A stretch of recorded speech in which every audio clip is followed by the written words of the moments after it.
જય મુરલીધર, જય દ્વારકાજી। શું કે યુટ્યુબ ફેમિલી મિત્રો મજામાં? તો ચાલો મિત્રો, આપણે આવી ગયા છે વાડીએ અને આજે આપણે ચણાનું જજમેન્ટ ફાઇનલ લઈ લેવાનું છે। તો ચાલો, શું કહે છે ચણા તમને બતાવીએ। જુઓ આપણી પાછળ તો તમને દેખાય જ છે આખા ખેતરમાં, અને આગળથી પણ તમને બતાવીએ। જુઓ મિત્રો, આ રીતનું છે, આગળ પણ તમને બતાવશું।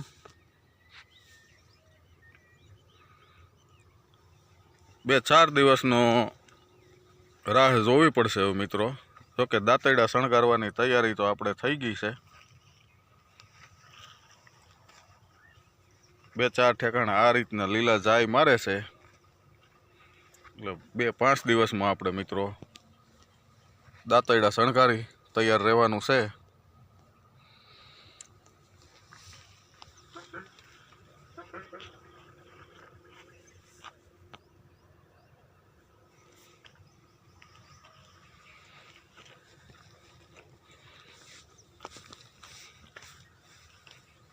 ને એક રાઉન્ડ પણ આપણે છે, તેને આપણે 2-4 દિવસ હજી, એટલે કે 8-10 દિવસ લાગશે। આ બાજુ તડકો આવે છે, આપણો સાઈડો આવે છે, અને ખાસ કરીને જો આ બાજુ તમને બતાવીએ।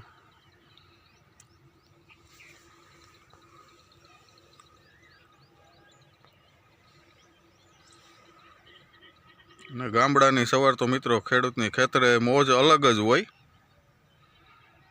જો આ રીતના છે, આમાં તમને પણ એમ લાગશે કે ભાઈ અત્યારે જ તમે વાઢવા વર્ગી જાઓ, પણ આસી લીલી જાય મારે છે। તો આપણે એને એમ થાય છે કે આપણે 2-5 દિવસ હજી ખોભરીએ। ચાલો મિત્રો, આગળ જોડાયેલ રહેજો।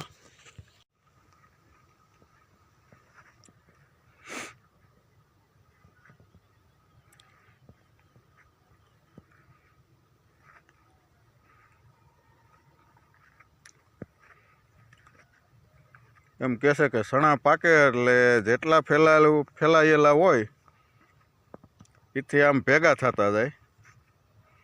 તો જો આ આપણે હાલીએ એવી જગ્યા થતી જાય છે। ચાલો આગળ મળશું। લુરખા હો ભાઈ, ઝીંઝવાના લુરખા। જોકે બધા લોકોનું કહેવું એમ છે કે દોઢ ખાંડીમાં તમારે નહીં ઘટે। હવે જે કાંઈ આપણી મહેનત કોઈ પણ મોલ હોય, ખેડૂત મિત્રોને એવું કહ્યું, અને આપણામાં કહેવત પણ છે મિત્રો,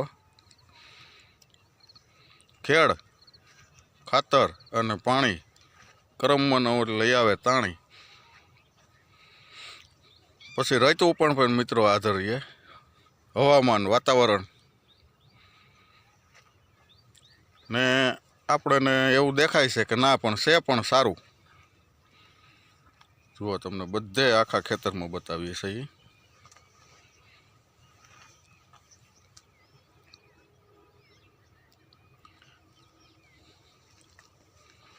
ને પછી મહેનત પણ પહેલા નંબરે આવે છે કે સાચી મહેનત।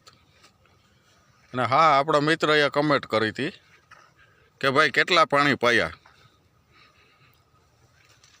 તો ડાંગરભાઈ રાજકોટથી, અમારી જમીન પાણી બહુ પડે છે, તો ફક્ત 2 પાણીમાં આપણા ચણા પાકેલ છે, અને 4 ભાગે આપણે 1150 ફૂટનો સાહ છે, તો લાંબે પાટે આપણે પાયેલ પણ નથી, અને 4 ભાગ કરીને આપણે 2 પાણી પાયેલા છે। ફક્ત 2 પાણીમાં પાકી ગયા છે આ ચણા આપણા।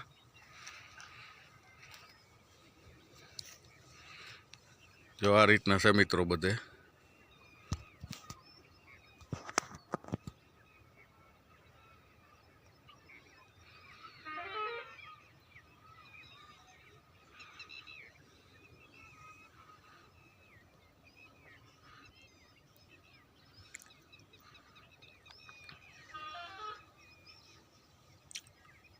ખાસ મિત્રો, તમને તો એવું જ લાગશે કે ભાઈ તમે અટાણે વાડીએ સુવો તો અટાણે દાંતરડું લઈને વર્ગી જાઓ, તો સહેજ મિત્રો આસી લીલી જાય મારે છે, ને આપણે જો કે બહુ કાંઈ મોટા અનુભવી પણ નથી, 2-5 જણા આપણને સલાહ આપે એ સલાહ મુજબ હાલવાનું હોય. ને જો આ ઉપલો ભાગ છે તેમાં થોડુંક વધુ લીલી જાય મારે છે, એટલે આપણો અનુમાન એમ છે કે જે 2-5 દિવસ કોપરવું જોઈએ. પક્ષીઓનો કલરવ ને ગામડાની વાડીની મોજ મિત્રો, શુભ સવારની. ચાલો મિત્રો આગળ જોડાયેલ રહેજો. આથી જ મિત્રો કહે છે ગામડું એ ગામડુંનું શેર ઈ શેર.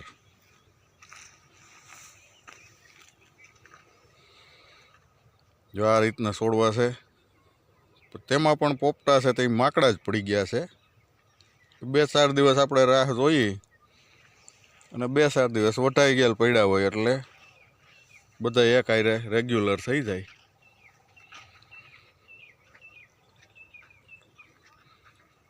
અને આપણા મિત્રો યુટ્યુબ ફેમિલી ખેડૂત મિત્રોનો સપોર્ટ પણ આપણને બહુ સારો છે. અને હા, એક ખાસ કહેવાનું છે કે જે મિત્રો આપણા સબસ્ક્રાઈબરો છે કે જોતા હોય તે મિત્રો જુએ છે તો કોઈ લાઈક નથી કરતા, એનું કારણ શું છે તે ખાસ કમેન્ટ કરજો. જો આ રીતે લીલી જાય છે તો હવે ફક્ત આપણે આજે બુધવાર છે, ચલો સોમવારે તો દાંતરડા શણગારે શ્રી ગણેશ કરી જ દેવાના થાય મિત્રો. ચાલો આગળ મળીએ મિત્રો. ચાલો જો મિત્રો આપણે નીચલે સેટે આવી ગયા છે, સેટા ઉપર ઊભા છે ને જો આ તમને બધા સણા બતાવી છે અને અહીંથી તમને સાફ બતાવીએ. જો આપણી વાડી મકાન દેખાતા છીએ, ઝૂમ કરીને બતાવી. આપણો ટાર્ગેટ ફિક્સ છે 1150 ફૂટનો. આ તમને ઝૂમ કરીને બતાવ્યું છે અને આમાં આપણે 4 ભાગ કરીને પાણી પાયું છે, કારણ કે અમારી જમીન પાણી મિત્રો બહુ પડે, કારમટી જમી છે. આજે વિડીયોમાં ખાસ આપણે કમેન્ટો કરતા એ ભાઈઓને જવાબ આપી દીધો છે કે ભાઈ 2 જ પાણીમાં આપણે આ 5 નંબર ચણા પાકેલ છે. ચાલો મિત્રો મળશું, વાડી બાજુ જઈ જોડાયેલ રહેજો. જુઓ મિત્રો, આને કહેવાય ગામડાની મોજો. વાડીએ રાઉન્ડ મારો એટલે તમને શાકભાજી, બકાલું બધું મળી જાય. જુઓ આ ગાજર, અને હા મિત્રો અમારી જમીન એવી છે કે ગાજર પણ એવા થાય કે એની વાત જ પૂછોમાં. આ મોજ છે મિત્રો ગામડાની. ચાલો જોડાયેલ રહેજો મિત્રો. આપણે રાઉન્ડ મારીને આવી ગયા વાડીએ, ને વાડીએ આવી ગયા ને આ ગામડાની મોજ છે. વાડીઓમાં તમે આટો મારો એટલે તમારે શાકભાજી બધી વસ્તુ મળે. અને હા મિત્રો, જો આ બાજુથી હજી આપણે લીલી જાય મારે છે ચણા, જો કે અડધે સુધી જ પટ્ટો છે. જુઓ તમને ઝૂમ કરીને બતાવી, એટલો જ છે. 4-5 દિવસ આપણે રાહ જોઈ ને 4-5 દિવસમાં દાંતરડા શણગારી ને કરીશું શ્રી ગણેશ. ત્યારે પણ મળીશું મિત્રો. અને આ બીજા બધા રાઉન્ડમાં આસી જાય છે એટલે 4-5 દિવસનો વિચાર છે કે આપણે રાહ જોઈ પાકી જાય અને આ બધા બીજા વઢાઈ જાય તો આ કમ્પ્લીટ થઈ જાય. તો ચાલો મિત્રો મળીશું આપણે ચણાના શ્રી ગણેશમાં. ત્યાર સુધી બધા ખેડૂત ભાઈઓને ને યુટ્યુબ ફેમિલી સબસ્ક્રાઈબરોને જય મુરલીધર, જય દ્વારકાધીશ, ને ખેડૂત ભાઈને જય જવાન, જય કિસાન.